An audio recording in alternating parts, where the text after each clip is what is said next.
بسم اللہ الرحمن الرحیم۔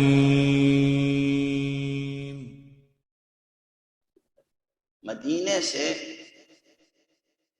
جانے مدینہ کا سفر، مدینے سے فرزند رسول کی ہجرت کوئی آسان مرحلہ تو نہ تھا۔ تقریباً ہر ذاکر، ہر خطیب یہ یاد دلاتا ہے، یہ ذکر کرتا ہے، کوئی نئے جملے نہیں، کروڑوں بار آپ سن چکے ہیں، لیکن اس کی المناکی وہ اپنی جگہ باقی رہتی ہے۔ مدینے سے حسین کا سفر آسان نہ تھا، مدینے کے ذرے ذرے سے حسین کو محبت تھی، خاص طور سے مدینے میں وہ جو قبریں تھیں نا، رسول اللہ کی قبر مبارک، حسن مجتبی کی قبر مبارک، حضرت فاطمہ زہرا کی قبر مبارک،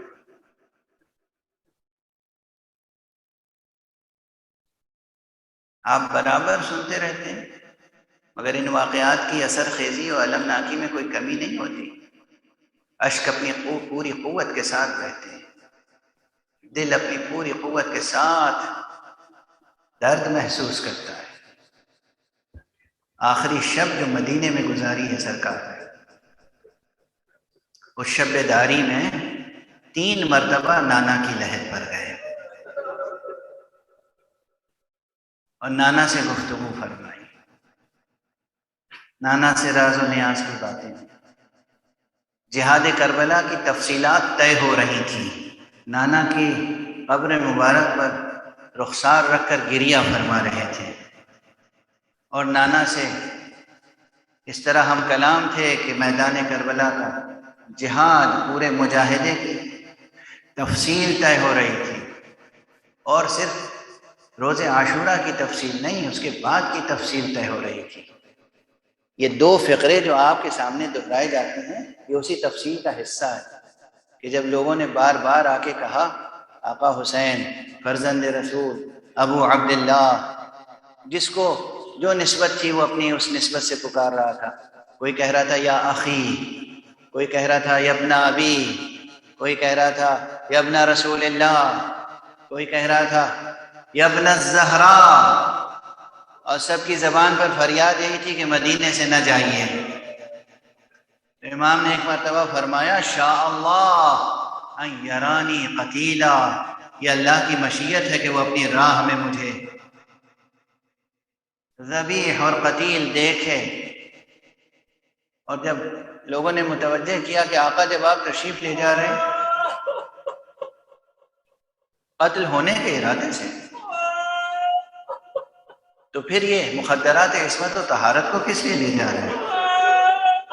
تو پھر آپ نے فرمایا شاء اللہ ان یراہن سبایا، یہ اللہ کی مرضی ہے کہ ان مخدرات عصمت و طہارت کو اپنی راہ میں اسیر دیکھے، یہ اللہ کی مشیت ہے کہ رسن بستہ دیکھے زینب کبریٰ کو، اجرکم علی اللہ۔ آقا حسین مدینہ چھوڑ رہے تھے، کبھی نانا کی قبر سے رخصت ہو رہے تھے، کبھی بھائی کی قبر سے، کبھی مادر گرامی فاطمہ زہرا کی قبر سے، کبھی بھائی کی لہد سے جدا ہو رہے تھے، اور کبھی حضرت ام سلمہ کی خدمت میں پہنچ رہے تھے، وہ ام سلمہ جنہیں یا اماں کہہ کر خطاب کیا کرتے تھے، نانی جان، مادر گرامی، خدا حافظی کے لیے آیا ہوں۔ اور یہ اصول کافی میں روایت موجود ہے کہ حضرت سید الشہداء نے، آقا نے کچھ خاص وصیتیں اور کچھ خاص امانتیں جناب ام سلمہ کے پاس رکھوائی تھیں کہ میں جا رہا ہوں، اب میں واپس نہیں آؤں گا، میرا بیٹا زین العابدین واپس آئے گا، تو یہ امانتیں میرے بیٹے کے سپرد کر دیجیے گا۔ یہ امانتیں سپرد کی جناب ام سلمہ کی، اور جب جناب ام سلمہ نے بھی کہا بیٹا عراق نہ جاؤ، تو آپ نے یہی فرمایا کہ مادر گرامی، نانی جان، میں جانتا ہوں کہ میں کس نشیب میں ذبح کیا جاؤں گا، مجھے معلوم ہے کہ میرا لاشا کس طرح پامال کیا جائے گا، مجھے معلوم ہے میرے گھرانے کے تمام افراد شہید ہو جائیں گے، مجھے معلوم ہے زینب اسیر ہو جائے گی، تمام تفصیلات بیان کی ہیں۔ اور پھر ایک ام سلمہ ہی سے رخصت نہیں ہوئے، ایک اور رخصتی ہے جو آپ سنتے ہیں تو تڑپ جاتے ہیں۔ کہتے ہیں امام کی ایک بچی بھی تھی جو بیمار تھی، امام اسے بھی مصلحتاً اس سفر پر اپنے ساتھ نہیں لے جانا چاہتے تھے۔ امام نے کچھ امانتیں اس بچی کے سپرد بھی کی، کچھ وصیتیں، کچھ تلقین اسے بھی فرمائی اور اسے چھوڑ کر چلے۔ بس ایک منظر میرے والد مغفور مرحوم و مغفور پڑھا کرتے تھے، پروردگار ان کے درجات بلند فرمائے۔